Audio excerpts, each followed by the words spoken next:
અંકલેશ્વર નગરપાલિકા દ્વારા 3 રસ્તા શાક માર્કેટમાં સ્વચ્છતા અને પ્લાસ્ટિક પ્લોગિંગ અભિયાન. સિંગલ યુઝ પ્લાસ્ટિક વાપરતા વેપારીઓ સામે લાલ આંખ. અંકલેશ્વર શહેરને સ્વચ્છ, સુંદર અને પર્યાવરણયુક્ત બનાવવાના હેતુથી નગરપાલિકા દ્વારા એક વિશેષ સફાઈ અને લોકજાગૃતિ અભિયાન હાથ ધરવામાં આવ્યું હતું. આ અંતર્ગત શહેરના વ્યસ્ત એવા 3 રસ્તા શાક માર્કેટ વિસ્તારમાં ભવ્ય સ્વચ્છતા અભિયાનની સાથે સાથે પ્લાસ્ટિક પ્લોગિંગ ડ્રાઈવનું પણ આયોજન કરવામાં આવ્યું હતું. નગરપાલિકાના આ અભિયાનનો મુખ્ય ઉદ્દેશ્ય પ્રતિબંધિત સિંગલ યુઝ પ્લાસ્ટિકના ઉપયોગને નાબૂદ કરવાનો અને લોકોમાં પર્યાવરણ પ્રત્યે જાગૃતિ લાવવાનો હતો. આ કામગીરી દરમિયાન પાલિકાની ટીમે સઘન ચેકિંગ હાથ ધરીને સિંગલ યુઝ પ્લાસ્ટિકનો ઉપયોગ અને વેચાણ કરતા વેપારીઓ સામે કડક દંડનીય કાર્યવાહી કરી હતી, જેનાથી સમગ્ર બજારના વેપારીઓમાં ફફડાટ વ્યાપી ગયો હતો. આ વિશેષ જનજાગૃતિ અને સફાઈ અભિયાનમાં અંકલેશ્વર નગર સેવા સદનના પ્રમુખ જિગ્નેશભાઈ અંડારિયા, ચીફ ઓફિસર કેશવભાઈ કોલડિયા, નગરપાલિકાના વિવિધ સમિતિના સભ્યો, જિલ્લા ભાજપ કોષાધ્યક્ષ જગદીશભાઈ શાહ તેમજ પાલિકાના સફાઈ અને વહીવટી કર્મચારીઓ મોટી સંખ્યામાં ઉપસ્થિત રહ્યા હતા.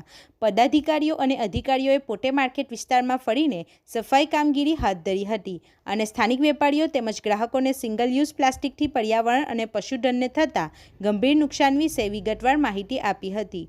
તેઓએ વેપારીઓને કડક સૂચના આપી હતી કે કોઈપણ સંજોગોમાં પ્રતિબંધિત પ્લાસ્ટિકની થેલીઓ કે અન્ય સામગ્રીનો ઉપયોગ ન કરવો. તપાસની આ ઝુંબેશ દરમિયાન નિયમોનું ઉલ્લંઘન કરતા વેપારીઓ સામે ત્વરિત કાર્યવાહી કરવામાં આવી હતી, જેમાં અંદાજે 10 કિલો જેટલો સિંગલ યુઝ પ્લાસ્ટિકનો જથ્થો જપ્ત કરવામાં આવ્યો હતો. આ સાથે જ પ્રતિબંધિત પ્લાસ્ટિક રાખનારા અને ગંદકી ફેલાવનારા વેપારીઓ પાસેથી સ્થળ પર જ વહીવટી દંડની વસૂલાત પણ કરવામાં આવી હતી. આ તબક્કે ઉપસ્થિત મહાનુભાવોએ અંકલેશ્વરના તમામ નાગરિકો અને વેપારી આલમને અપીલ કરી હતી કે તેઓ શહેરને સ્વચ્છ, હરિયાળું અને સંપૂર્ણપણે પ્લાસ્ટિક મુક્ત બનાવવા માટે પાલિકાના તંત્રનો પૂરતો સહયોગ આપે.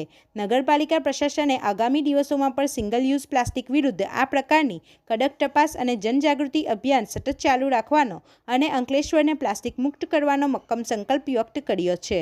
રિપોર્ટર હુમેદ સૈયદ સાથે ગુજરાત અદ્ભુત ન્યૂઝ ગુજરાતી. આપણી આસપાસ બનતી ઘટનાના સમાચાર જોવા માટે ગુજરાત અદ્ભુત ન્યૂઝ ગુજરાતીને લાઈક કરો.